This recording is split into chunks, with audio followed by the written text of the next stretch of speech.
Cecily Neville, born May 3, 1415, became a formidable figure during the Wars of the Roses. Known as the Rose of Raby for her beauty and birthplace at Raby Castle, she was the 18th child of Ralph Neville, the 1st Earl of Westmoreland, and his second wife, Joan Beaufort. Joan, a legitimised daughter of John of Gaunt and Catherine Swynford, connected Cecily to the royal Plantagenet line.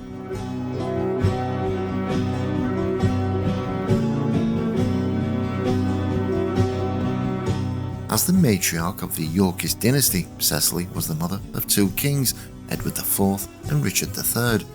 Her life was marked by ambition and tragedy, the loss of her husband, Richard, Duke of York, and 3 sons to war and execution, as well as the mysterious disappearance of her grandsons, the princes in the Tower. Despite such relentless upheaval, Cecily lived to the remarkable age of 80, a survivor of one of England's most tumultuous eras.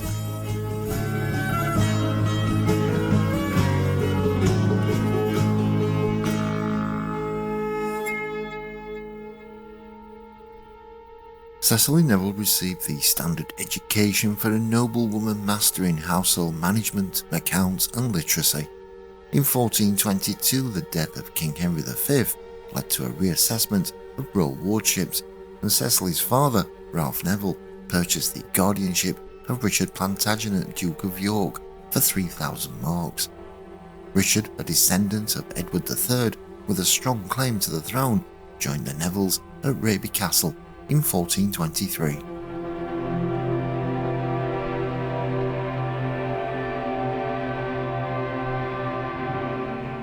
In 1424, 9-year-old Cecily was betrothed to 13-year-old Richard. After Ralph Neville died in 1425, Cecily's mother, Joan Beaufort, inherited significant estates and took her family, including Richard, to Henry VI's court in London. Cecily and Richard married by October 1429 and likely attending the King's coronation that November.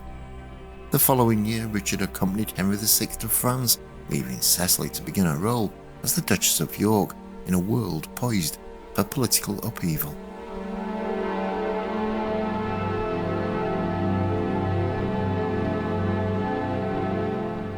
By 1432, Richard Plantagenet gained complete control of his inheritance, allowing him and Cecily Neville to establish their household.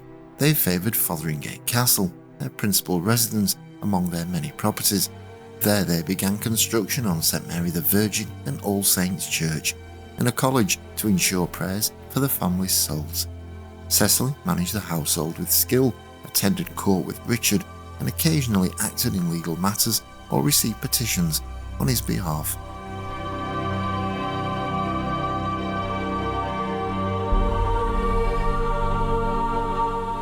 In 1436, Richard was appointed Lieutenant General and Governor of France, leaving Cecily behind.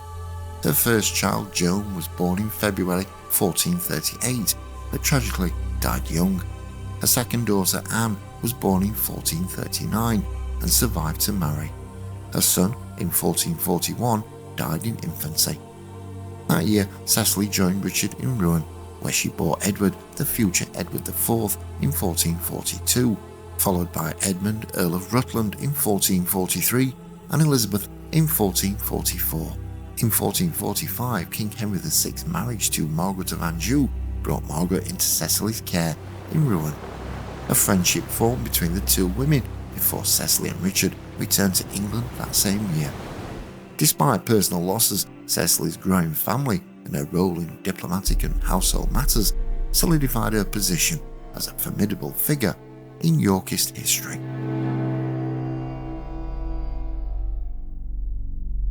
Between 1446 and 1452, Cecily Neville bore 7 more children while living largely domestically. In July 1447, Richard was appointed Lieutenant of Ireland for 10 years, but delayed his departure until June 1449, taking Cecily with him. They settled in Dublin, where Cecily gave birth to George, later the Duke of Clarence.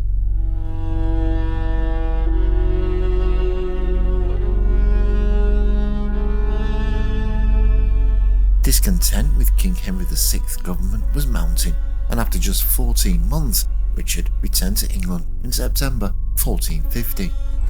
His loyalty to the king began to waver, leading to open conflict with Edmund Beaufort, the Duke of Somerset. This rivalry stemmed from personal animosities, competing ambitions, and political discord, casting a shadow over Cecily's life as her husband's growing opposition to the crown set the stage for the Wars of the Roses.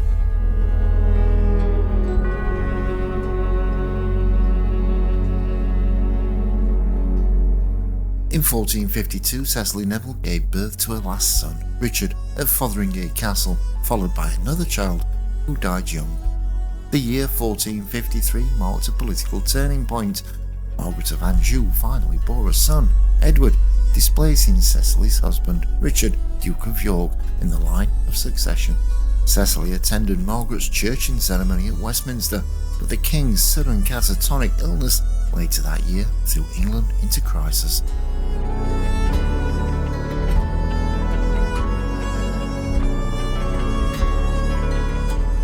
During Henry VI's incapacity, Richard was appointed Lord Protector, taking control of the government. However, when Henry recovered on Christmas Day 1454, Richard resigned, only to see his rival, the Duke of Somerset, strip him of privileges. Refusing to accept this, Richard raised an army, defeating Somerset at the Battle of St Albans in 1455. With the king again incapacitated, Richard resumed the role of protector, but relinquished it shortly after. By 1459, Cecily's life was in turmoil. The Queen, Margaret of Anjou, rose in power, and Richard faced the threat of attainder, risking his titles, lands, and wealth, a peril that would soon plunge England into deeper conflict. In October 1459, Yorkist forces clashed with Queen Margaret's troops at Ludlow, where Cecily Neville stayed with her younger sons, George and Richard. Cecily was left behind when her husband fled to Ireland with their older sons, Edward and Edmund. Her home may have been looted, and she ultimately surrendered to King Henry VI. Stripped of her husband's lands, Cecily was placed in the care of her sister Anne, Duchess of Buckingham, with an annual allowance of 1,000 marks for her children's upkeep.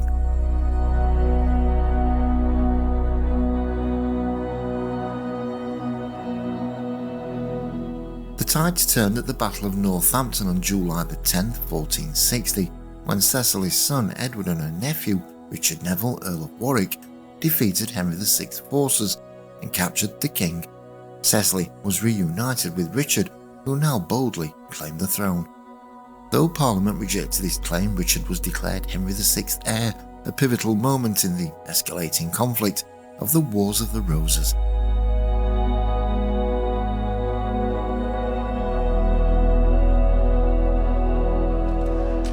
Queen Margaret fiercely opposed her son's displacement as heir and raised an army, meeting Richard at Wakefield in December 1460.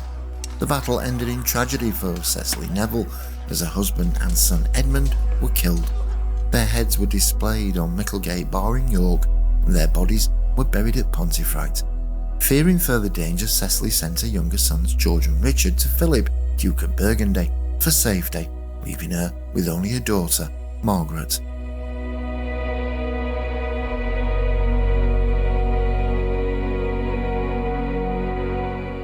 Her eldest son Edward rallied troops with the Earl of Warwick to avenge his father. After strategic manoeuvring, Edward entered London and was declared king. Victory at the Bloody Battle of Towton in March 1461 cemented his claim. Cecily, now the king's mother, represented him in London while he campaigned. Edward was crowned in June, and George and Richard returned from Burgundy. Young Richard later trained in Warwick's household, preparing for the turbulent years ahead. In May 1464, Edward IV secretly married Elizabeth Woodville, a Lancastrian widow. When the union was revealed in October, it caused an uproar among the nobility, who saw the Woodvilles as social climbers. The Earl of Warwick, away negotiating a marriage with Bonner of Savoy for Edward, was especially humiliated. The marriage strained Edward's relationship with his allies and caused unease at court.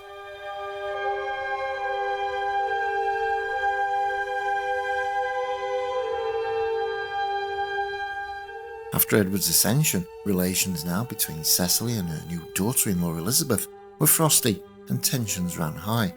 Edward had new Queen's chambers built at Westminster to ease the strain, allowing Cecily to remain in her accustomed quarters. Yet despite her diminished influence, Cecily maintained her status as a powerful and dignified presence in Edward's court.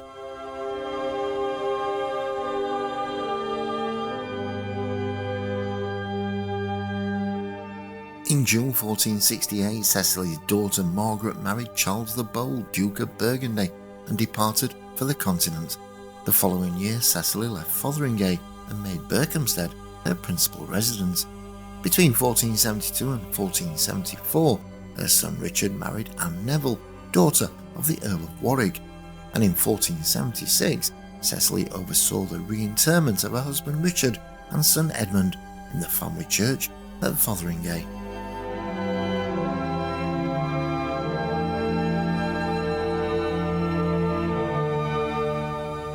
Cecily's son George rebelled against Edward IV in 1470, but was forgiven. However, a second rebellion in 1478 sealed his fate, and he was executed for treason in February, reportedly by drowning in a butt of Malmsey wine. That January, Cecily attended the wedding of her grandson, Richard, Duke of York, to Anne Mowbray, seated beneath a canopy in a display of her enduring status as the Yorkist matriarch. In April 1483, King Edward IV's sudden death left his son Edward V as king. However, Cecily's son Richard seized power, meeting allies at her London home at Baynard's Castle. Parliament acclaimed him king, and Edward V and his brother Richard were imprisoned in the Tower, later disappearing. Cecily maintained a good relationship with Richard's queen, Anne Neville, but his reign was brief. In 1485, Richard was killed at Bosworth Field, and Henry Tudor claimed the throne as Henry VII. Henry married Cecily's granddaughter, Elizabeth of York, to solidify his rule, and through this union, Cecily was treated with respect and kindness by the new Tudor king in her later years.